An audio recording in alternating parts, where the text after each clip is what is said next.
Guys, welcome dito sa The Sun Tarot. Reading to a 4 collective for anyone who can resonate sa reading ito. This is a general and a collective reading. Your energy at this time.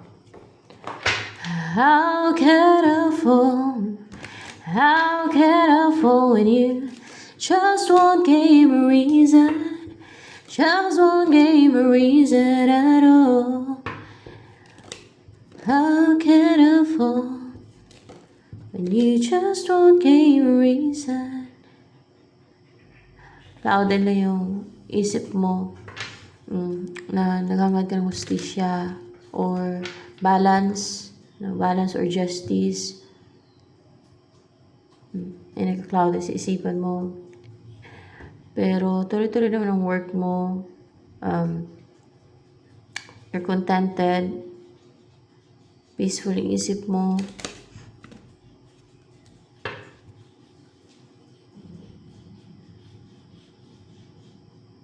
Merong mahalaga sa iyo na importante sa iyo na pinapahalagahan mo. You are emotional, sensitive. Actually, nagtagumpay ka. Over what? Yung makawala sa restrictions, sa control, sa binds, chains, mga ganon. Mula sa pagiging victim, may bumalik. Yung parang ina-isolate yung sarili niya, may bumalik. Yung scheme and deceit, bumalik. May bumalik daw, may bumalik. What's with the moon here? Scheme ba to? Scheme na nag-succeed pero bumalik yan, no? Yung scheme na yan, bumalik. Parang sinusuyo ba? May sinusuyo siya. May sinusuyo itong taong to. Parang pautos. Yan ang ano yun. Pautos, pero bumalik sa kanya. Ganun ang ginawa sa'yo o sa person mo. Sa'yo ba yung ginawa? Sa'yo ginawa. Sinasend niya sa'yo Uso kasi yun Hindi lang uso. Talagang gawain ng mga tao ngayon. Marami.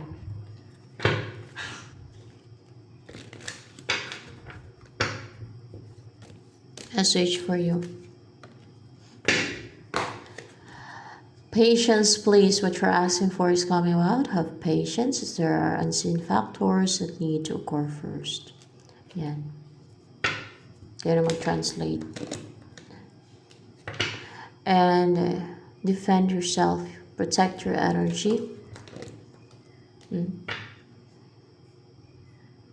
So that hindi madrain yung energy mo para active ka, energetic, and always positive din, and inspired to take action, to start something new, to do what you want, yan. Para hindi ka masaktan, matraidor ng iba, o para hindi masense sa'yo itong mga atake nila, Kasi mayroong mga ganyan talaga. Sino ba nag-guide dito ngayon? Angels. Baka angels. Yan, angels na nag-guide.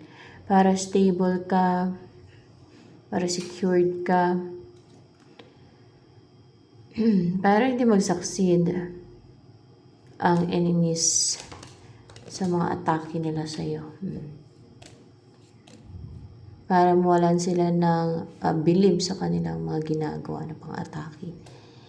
Para tumigil na din pag alam nilang hindi na tumatalab sa'yo. Hindi ka na-apektuhan pag hindi ka na-harm. Ayan. Para mawalan sila ng confidence and believe sa mga and strength also. Para mawalan sila ng strength. Upright pa to. In reverse. And para hindi sila feeling superior. Masyadong believe sa sarili. Masyadong yung feeling na. Para ba naging narcissistic yung ganun ba? Deceitful. Para hindi sila nagiging believe sa pinagagawa nilang deceit and scheme. Para hindi na magtuloy-tuloy pati yung pang-atake nila sa'yo at yung mga ginagawa nilang scheme and deceit at yung mga panunuyo, mga ganyan. So, ano pa? Ang energy mo ngayon. Child. Innocent, like a child. And patuloy ka nag-grow. No? And parang dragon na. Powerful. Strong. No? And patuloy nag-grow. Ayan. And then, healthy. Kasi color green. Ayan. Nag-heal. Protected. Kasi may liwanag. Ayan. Nakatuon sa'yo. You are your authentic self now. Papatotoo ka. Hindi ka pretender. Hindi ka nagkukunwari. No? And you are guided. This is your true self. Kung ano ka ngayon, yan ka. No? And the youth, parang nag-heal ka ngayon eh. Color of healing. And also healing din. Kasi color ng crown chakra din tong yung lavender eh.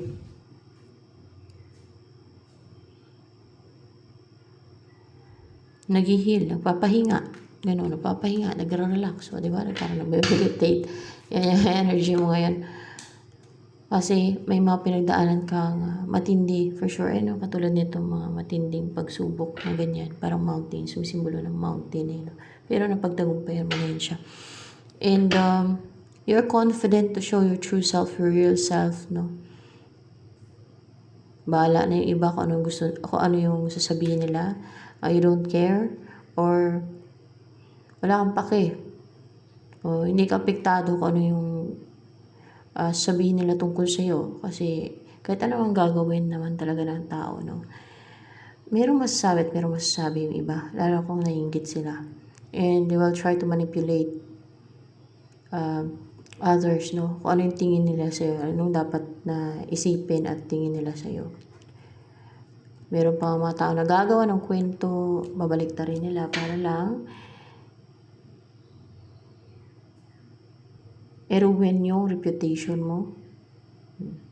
May mga ganyan. There are people na manipulative and they are driven by envy na gawin yun. No? Pero, ang mahalaga, hindi ka magpa-apekto. Hindi ka apektado. You know yourself. Alam mo kung sino ka and you're confident. This is me. Hindi ako yung kung ano yung pinag-uusapan nyo. I'm not that. Yun ay kwento ng iba na gawa nilang kwento sa akin. Dapat gano'n. No? Kasi yung iba, lalo yung mananinira, sinasadya nilang manira yan. Gagawan ka ng kwento, siraan ka, meron pa, batuhin ka ng palipad hangin, guluhin mo yung isip mo para masira yung credibility mo, para kung ano na yung iutos nila sa'yo. Syempre, para masira yung reputation, yung credibility, kung meron kang reputation, of course, lahat naman siguro. O kaya ay, para mawalan ka ng dignity, mga ganun, or to get what they want from you. Para makapanlansi, makapanlamang. Isa pa yung ginagamit ng mga mapanlansi at mapanlamang yung mga palipad-palipad hangin.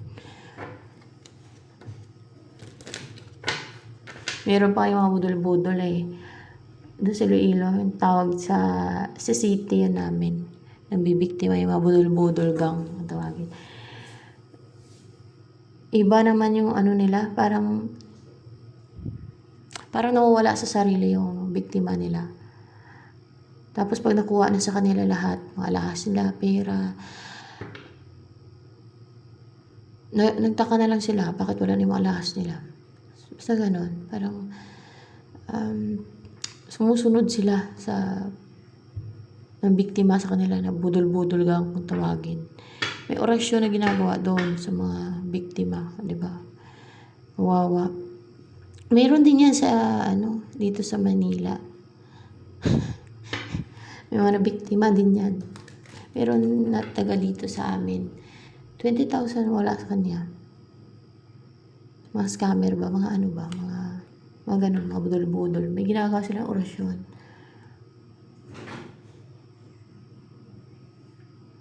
See, ginagamit ng mga evil yan. Yung mga kaalaman sa spiritual para manansin ng lamang gagawa ng kasamaan sa kapwa nila. Sino hindi naniwala dyan? Yung mga biktima. Number 1 na maniwala dyan. Kasi nabiktima na sila. Totoo yan, yung mga ganyan.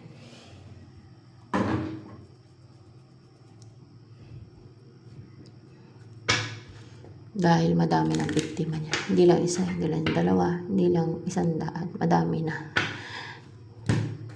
Madami na.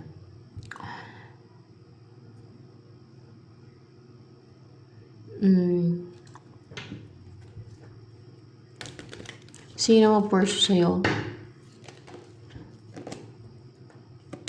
Page of Pentacles in reverse. Someone na selfish. Positive na, kasi color yellow dito, dominant yung yellow. Positive na makapang cheat, sneak, pang nakaw, makapag-isa, makapanlamang, kagawa ng tricks. Or else may iniwasan lang talaga to, may tinatakasan, may gustong nakawin. Sino gusto niya? Ano yung gusto niya nakawin? Ikaw? Ikaw daw. Gusto ka niyang nakawin. Bakit? Gusto ka mapangasawa for sure. Gusto ka nga mapangasawa. Kaya Emperor, clarified by Emperor. No? Gusto ka niyang nakawin. Para mapangasawa ka. Bakit pa kailangan nakawin? Di ba?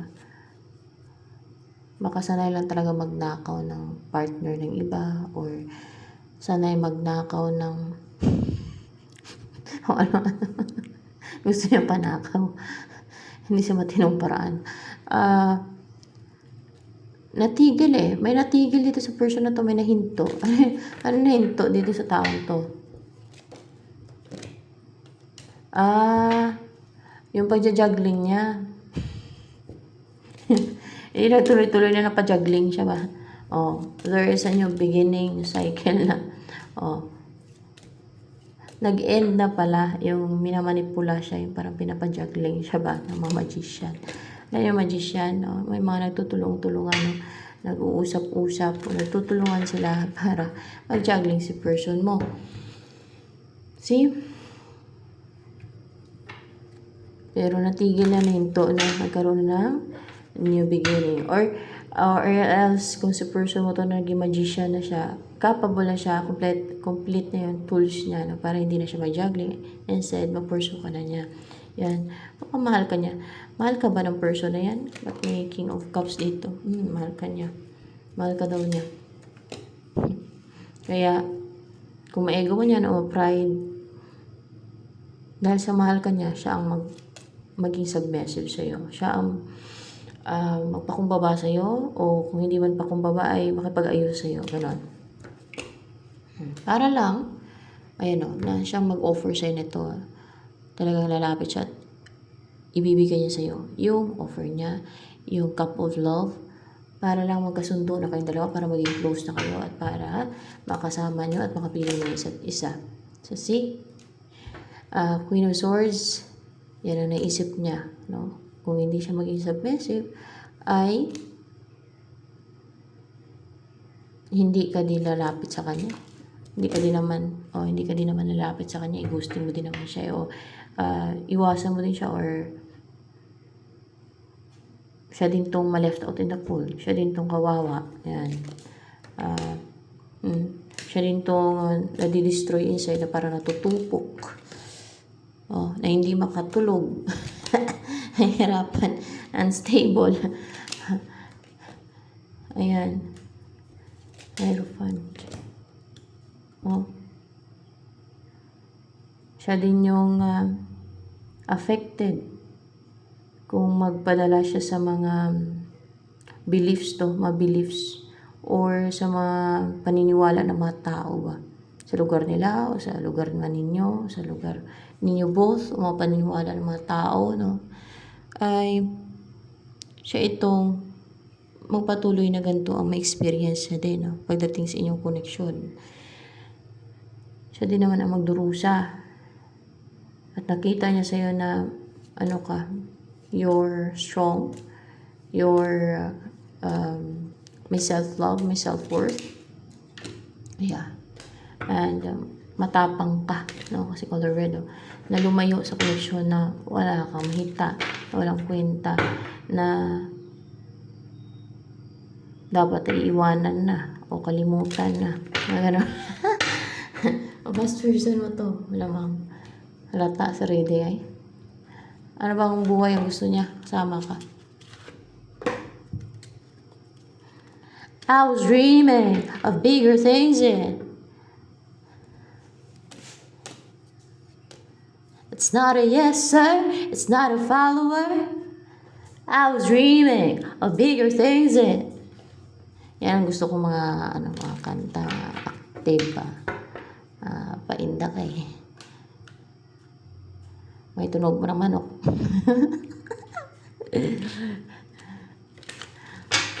Sa Ignite, napanood nyo yun? Yung sa concert talaga na nakasuot ng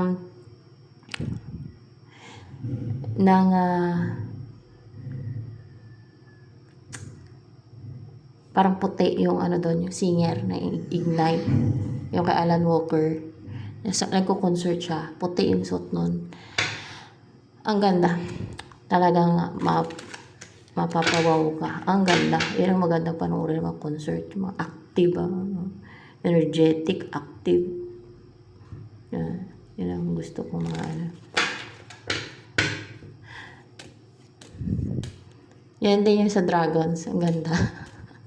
Mapapaano kayo. Nakakaano siya. Nakakasa. Yan ang mga band ko.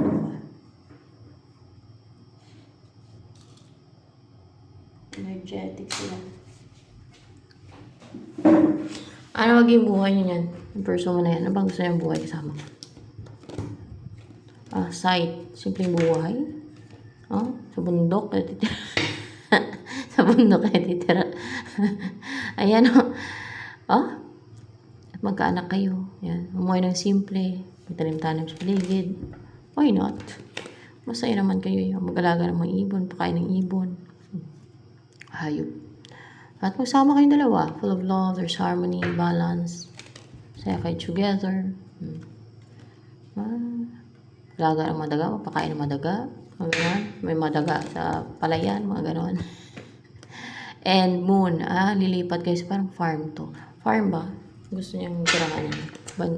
Badang farm. Mga ganun, farm. Yan. Farm. Tama. Gusto niya sa farm. So yan, ito na lamang for collective reading.